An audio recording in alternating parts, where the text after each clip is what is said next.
Puisqu'il y a quelques semaines, un certain ectoplasme bien connu est allé raconter en Algérie que la France était coupable de crimes contre l'humanité. On aura vraiment tout entendu du fait de ce personnage qui apparemment ne sait pas qu'il existe non plus une culture française, mais enfin qui est et qui pense que la Guyane est une île. Et qui pense que la Guyane est une île, enfin qui est tout à fait à l'image de ses sponsors d'ailleurs. Mais bon, il ne nous intéresse pas plus que ça aujourd'hui, mais il faut expliquer effectivement aux Français ce qu'il en est de cette question algérienne, au-delà même de la période de la colonisation. Qu'est-ce que l'Algérie? Quelles sont ses origines historiques? Quelles sont les grandes questions qui se posent à son propos? Et vous répondez systématiquement à tout cela dans cet ouvrage, dont les chapitres se présentent d'ailleurs comme des questions sur un certain nombre de points, sur 10 points. Qu'il est utile d'éclairer justement pour connaître l'Algérie, son histoire, sa réalité, et puis approcher au plus près ce qu'a été la relation entre la France et l'Algérie à travers l'épisode colonial. Alors, avant même d'évoquer l'épisode colonial, il y a une grande question que vous posez, c'est celle de la berbérité de l'Algérie. Parce que pour le grand public français, l'Algérie fait partie du monde arabe, algérien, arabe, c'est quasiment synonyme. Vous nous expliquez que les choses, dans la longue durée de l'histoire, sont un peu plus complexes. Oui, je m'intéresse beaucoup à la question des Berbères. J'ai publié d'ailleurs une histoire des Berbères. Et si vous voulez, j'ai démarré mon livre par cela. Parce que, pourquoi ai-je intitulé mon livre « Histoire à l'endroit » ? C'est tout simplement parce que l'histoire de l'Algérie telle qu'elle est enseignée en Algérie et telle qu'elle est présentée en France est une fausse histoire. C'est une histoire construite. C'est une histoire construite autour d'un certain nombre de thèmes. Le premier thème, c'est celui de l'arabité de l'Algérie.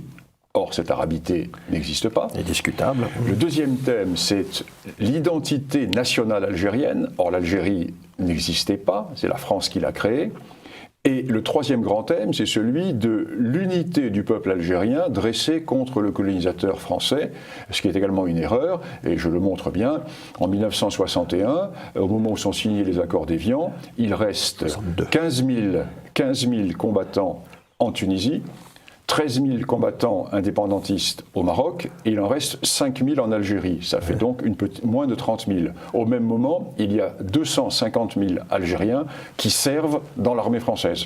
Donc ce qui nous donne quand même une proportion tout à fait intéressante entre la réalité et l'histoire. Alors, je commence mon livre, et tout est construit autour de cela, par cette phrase de Mohamed Harbi, l'historien algérien, qui dit « L'histoire est à la fois l'enfer et le paradis des Algériens ». C'est absolument magnifique. C'est une phrase qui résume toute l'ambivalence. Pourquoi ? Que veut dire cette phrase ? Ça mérite d'être commenté. Oui. Cette phrase veut dire que quand les Algériens font de la véritable histoire, ils constatent, 1, que leur pays n'est pas arabe mais berbère, 2, que l'Algérie n'a jamais existé, 3, que c'est la France qui a tout fait en Algérie. Donc ils le nient cela, parce que c'est leur enfer. Donc elle devient paradis. Deuxième forme, enfer et paradis. Pour nier cette histoire, ils se réfugient dans une fausse histoire, qui est leur paradis, et qui est une histoire complètement coupée des réalités algériennes. Donc c'est pour ça que, partant de cette phrase, quand j'ai lu cette phrase, je dis mais c'est extraordinaire. Cet homme a résumé toute l'ambivalence de l'histoire de l'Algérie et des comportements, car on est dans un niveau de psychanalyse, de psychologie, d'études psychologiques. Donc à partir de cela, j'ai posé 10 questions, 10 grandes questions. Voici les 10 grandes questions de controverse à propos de l'histoire algérienne. Je pose 10 questions, je dis voilà ce que dit l'histoire officielle, voilà ce qu'est la réalité. Et je démarre effectivement par la berbérité. Voilà. Parce que la manipulation se fait dès l'indépendance. Dès l'indépendance, le FLN, qui est un mouvement totalement minoritaire, et qui va prendre le pouvoir au sein de la révolution algérienne. Parce qu'il faut bien voir que ceux qui vont prendre le pouvoir fin 62, début 63, ce ne sont pas les combattants de l'intérieur, ce sont les combattants de l'extérieur, qui étaient en Tunisie et au Maroc, tranquillement, qui n'ont pas affronté les troupes françaises, alors que les combattants de l'intérieur, eux, ont été liquidés par les opérations jumelles, pierres précieuses, etc. Donc ceux qui vont prendre le pouvoir, ce sont les politiques de l'extérieur, qui appartiennent tous au courant arabo-musulman. Or, les combattants de l'intérieur étaient essentiellement des berbères, des kabyles, des chaouis, etc. Notamment les deux wilayas les plus actives, la 2 des Aurès et la 3 de Kabylie. C'était les berbères. Et donc, ce sont les combattants de l'extérieur, j'allais dire les planqués qui étaient en Tunisie et au Maroc, qui vont prendre le pouvoir. Et sachant très bien que leur pays n'existe pas, sachant très bien que leur pays est profondément divisé, vont créer une idéologie arabo-musulmane avec l'affirmation Algérie, pays arabo-musulman. La berbérité n'existe pas, ou alors si elle existe, c'est d'une manière secondaire.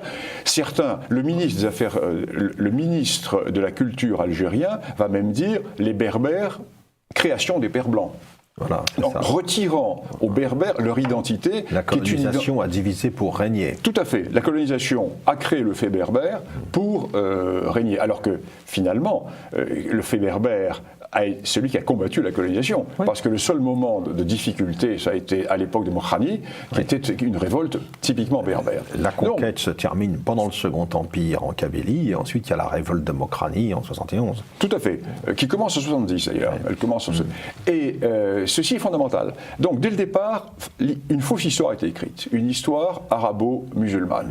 Et dans cette histoire-là, tout ce qui se rattache à la berbérité est vu comme un complot contre l'arabe, un complot contre l'islam. Quelle est la théorie de ces nationalistes arabo-musulmans algériens? C'est de dire que, certes, il y a des berbères, mais ils ont disparu au point de vue culturel, au point de vue politique, puisque à partir du moment où ils se sont convertis à l'islam, ils sont entrés dans l'ère de l'arabité.